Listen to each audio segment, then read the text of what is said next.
Ibu-ibu sekalian, hafizoni wa hafizakunallah.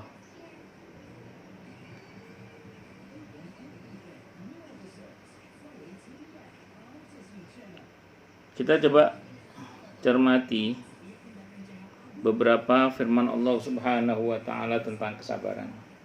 Tapi yang pasti sabar itu merontokkan dosa ya. Itu yang pasti. Di samping pahalanya besar, sabar itu bisa merontokkan dosa. Dalam sebuah hadis sahih Muslim disebutkan auqamaqal, kalau seseorang itu tertimpa sesuatu yang menyakiti dia walaupun hanya ketusuk duri, dalam hadis itu auqamaqal, dan dia bersabar, maka dosanya itu berguguran seperti daun yang kering berguguran dari dahannya. Terus kalau yang bersangkutan itu bersyukur, dalam hadis sahih li ghairihi riwayat Ahmad, malah Allah akan ampuni dosa-dosanya itu seperti bayi yang baru lahir. Jadi gini ya, kalau orang sabar ketika kena musibah itu dosanya diampuni seperti berguguran, maksud saya dosanya berguguran seperti daun yang kering yang berguguran dari dahannya. Itu kalau dia sabar. Nah, kalau yang bersangkutan itu bersyukur, ada orang kena musibah kok malah bersyukur, alhamdulillah, itu dosanya rontok seperti bayi yang baru lahir dari rahim ibunya. Itu keadaannya orang kalau bersyukur. Mungkin kalau sabar bisa kita pahami ya kalau terkait dengan musibah. Tapi kalau kena musibah kok malah bersyukur itu gimana ya? Nah, inilah kelebihan orang-orang yang pandai bersyukur ya. Yang pertama, dia selalu berbaik sangka kepada Allah, sehingga akan selalu melihat sisi baik dari seburuk-buruknya keadaan. Jadi melihat sisi baik dari seburuk-buruknya keadaan. Pernah ada orang itu nanya ke saya, beliau cerita kalau beliau itu kena musibah. Terus saya bilang, ya udah disyukuri aja Bu, saya bilang gitu. Beliau balik-balik nanya, Ustadz emang bisa disyukuri itu musibah itu? Oh bisa, saya bilang. Gimana caranya Ustadz? Beliau kan kena musibah kehilangan ya. Semoga Allah jaga apa dan atau siapa saja yang telah, sedang, dan akan Allah berikan kepada kita dalam keberkahan. Amin Allahumma amin insyaallah.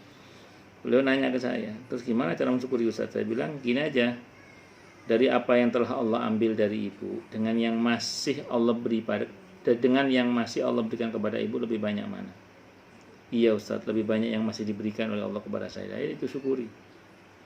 Nah, kayak kalau ibu-ibu ketipu sama tukang sayur 3.000 rupiah itu loh.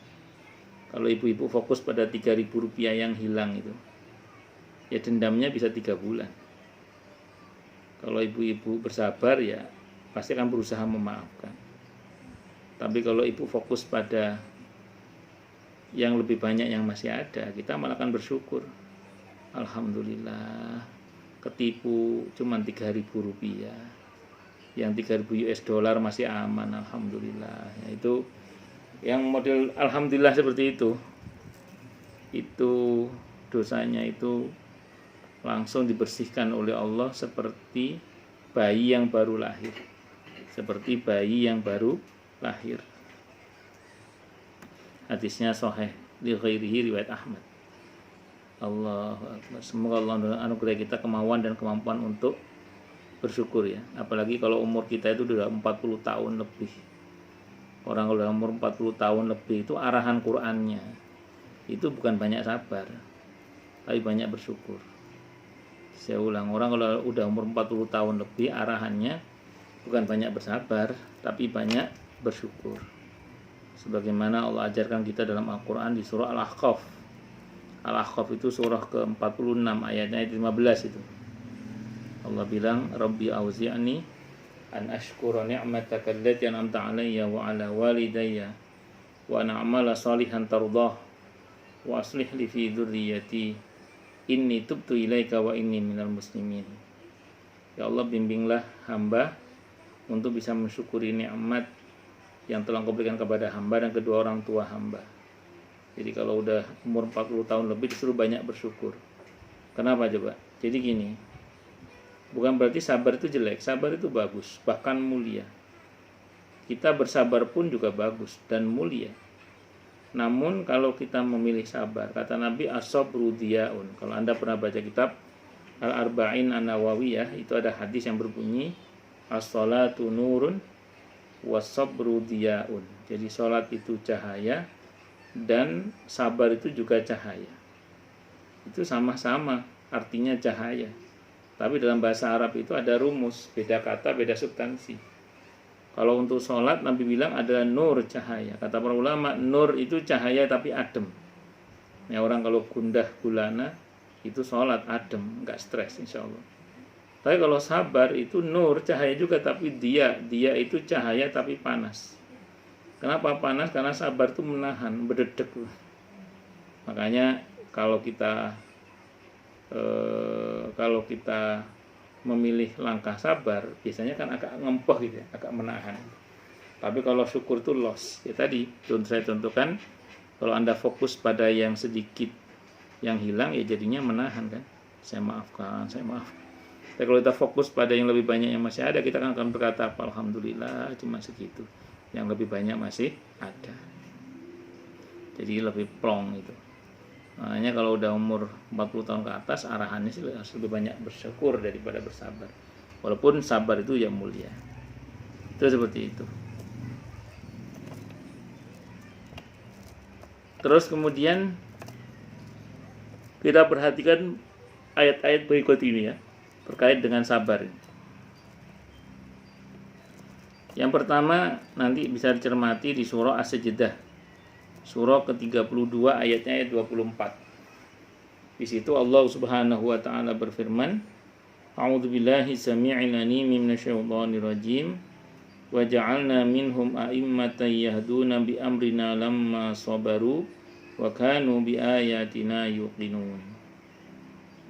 Dan kami jadikan di antara mereka itu pemimpin-pemimpin yang memberi petunjuk dengan perintah kami ketika mereka sabar. Dan adalah mereka meyakini ayat-ayat kami. Yang dimaksud dengan sabar ialah sabar dalam menegakkan kebenaran. Jadi kalau kita ini mau bersabar, sebenarnya kita akan mendapatkan pemimpin yang bertindak sesuai dengan petunjuk Allah Subhanahu wa taala. Kalau misalnya kita merasa pemimpin kita kok tidak bertindak sesuai dengan petunjuk Allah, ya berarti harus kita akui bahwa kita memang kurang sabar. Makanya kalau kita bersabar, insya Allah untuk kita akan diberikan pemimpin-pemimpin yang bertindak sesuai dengan petunjuk Allah Subhanahu wa taala. Ini bisa juga untuk nasihat untuk anak-anak perempuan kita.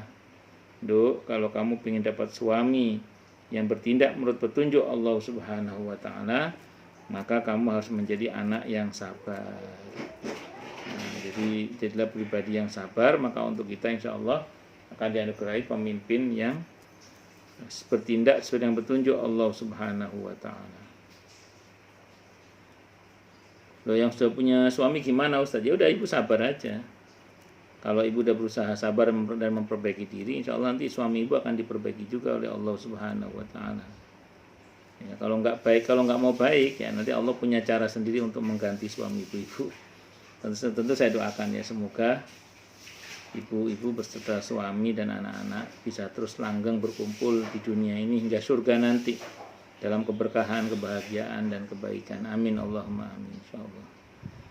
Nah, terus kemudian kita cermati juga firman Allah dalam Al-Qur'an di surah Al-A'raf. Surah ke-7 ayat 87 sampai ayat 137 itu. Di situ Allah berfirman, A'udzubillahi samii'il 'aliim minasyaitonir rajim. Wa in kana ta'ifatum minkum amanu billadzi ursiltu bihi wa ta'ifatul lam yu'minu fasbiru hatta yahkumallahu bainana wa huwa khairul hakimin. Jika ada segolongan daripada kamu beriman kepada apa yang aku diutus untuk menyampaikannya, dan ada pula segolongan yang tidak beriman, maka bersabarlah hingga Allah menetapkan hukumnya di antara kita, dan Dia adalah hakim yang sebaik-baiknya. Jadi dalam ayat ini terkait dengan dakwahnya para nabi,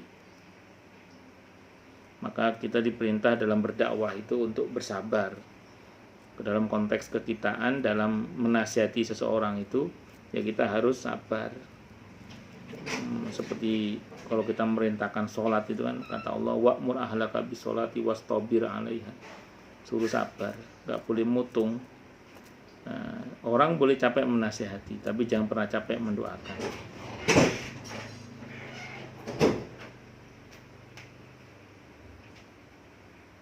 Jadi harus sabar dalam berdakwah, dalam menasihati.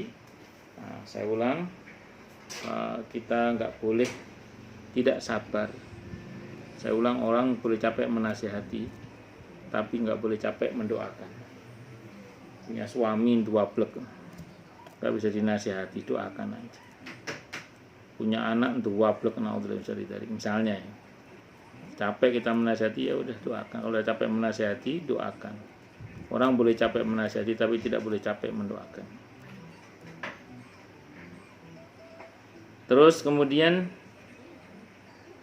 ayat berikutnya, wa awrasna al-qauma alladziina kanu yustad'afuna masyariqal ardi wa magharibaha allati barakna fiha wa tammat kalimatu rabbikal husna 'ala bani Israila bima sabaru wa dammarna ma kana yasna'u fir'aunu wa qaumuhu wa ma kanu ya'rishun.